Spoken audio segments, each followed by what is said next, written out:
You may well find what I'm about to tell you counterintuitive, even hard to believe. But listen carefully, because it'll almost certainly leave you better off.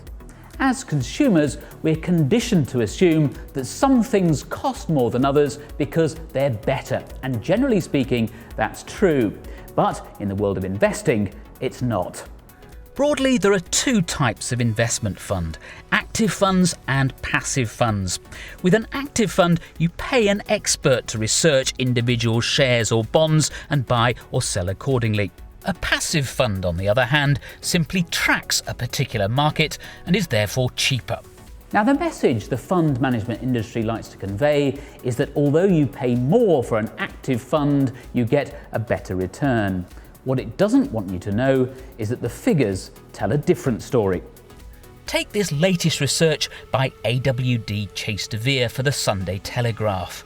In almost every sector, the research shows the average active fund has failed to beat the relevant stock market over both 5 and 10 years.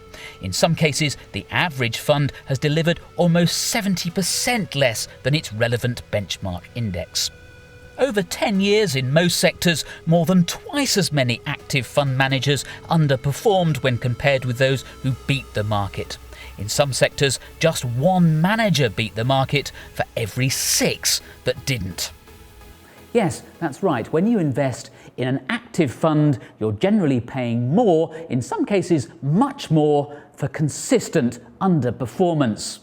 Now, proponents of active fund management, and that usually means the active fund managers themselves, often argue that although there may be a case for some passive investing in liquid, well-researched markets like Britain and the US, you definitely need to pay for expertise in other areas. Again, this latest research by AWD Chase De Vere suggests the very opposite is true. Let's look at each sector in turn. Over 10 years after charges, the average active fund in the UK all companies sector delivered 123%. That compares with a rise of 132% in the FTSE All Share Index, an underperformance of 9 percentage points. In the US, the average actively managed fund underperformed by 11 percentage points. In Europe, the figure was 16. In Asian equities, the average active fund underperformed the index by 45 points. And in the emerging market sector, the difference was a staggering 68 percentage points. Of the Asian funds on offer to British investors, just 9 fund managers outperformed, but 31 failed to beat their benchmark. In the emerging market sector, just 3 fund managers beat the market, while 18 failed to do so.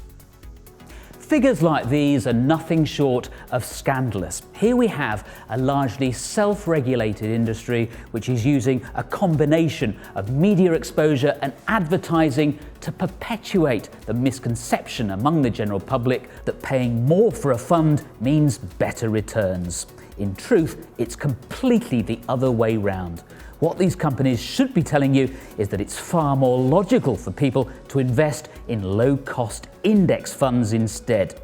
Why don't they tell us? Because they make far more money out of active funds. So come on, it's time to wise up. Stop subsidising the speculators in the city and start keeping more of your investments for yourself.